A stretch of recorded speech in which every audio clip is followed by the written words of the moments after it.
Hey, what is going on, guys? My name's Inverted Joker, and welcome back to Rainbow Six Siege Pro Tips. The topic of today's video is going to be rushing. So the very first thing to keep in mind is that not all objectives or game modes are very suitable for rushing. For instance, maps like Oregon and Clubhouse make great maps for rushing on certain objectives. For instance, objectives like cargo hold on plane and garage on house. More specifically on house, the hatch and kitchen, you can breach into that, drop down into the laundry room, run straight into the garage, and pick up 2 or 3 kills. Rushing on Rainbow Six Siege is kind of a one-off strategy, and it's used to control the tempo of the game, but it's also generally unexpected, and if you do it, don't do it every round, and certainly don't take the same route every round.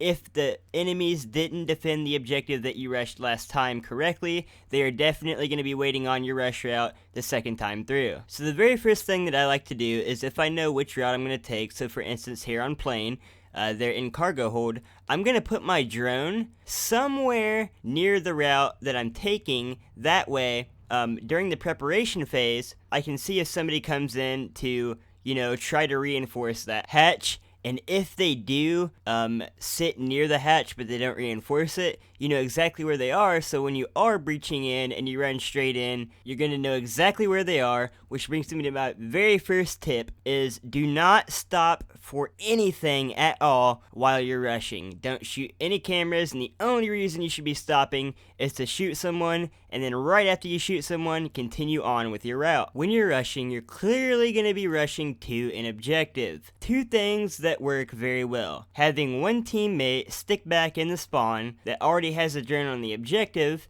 and as you're in the process of taking your route, have them tell you where the people are inside the objective. That way it makes it very easy when you get in there to just shoot and kill everyone. The other tip that I have when you're breaching into the objective after you've finished your rush route is keep in mind common places that you see people all the time on the objective that you're attacking. Think about these common spots while you're in the middle of your rush route, and in which directions you'll have to turn based on the direction that you're coming from. Generally, most of my tip videos are based on personal preference and who you like to use. However, when you're rushing, you have 3 choices. You got IQ, you have Ash, and you have the SAS Recruit. I prefer Ash because she's fast. It's a character that I use all the time in my team roles, and she has breaching rounds which help you get in there quicker than putting on a breach charge and then running in. Your main goal when you're rushing is not only to kill everyone on the objective, that way it brings the roamers back to the objective,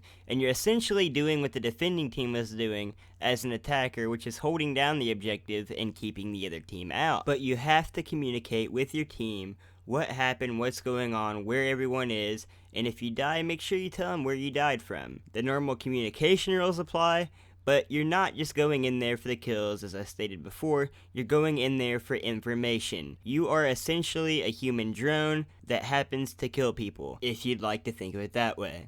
So guys, that pretty much sums up this rush guide. If you have any further questions on rushing or any other questions on your gameplay, please let me know in the comments down below, and I'll definitely try to get to those as quick as possible. So until next time, my name's Inverted Joker, and I'm signing out. Thanks for watching.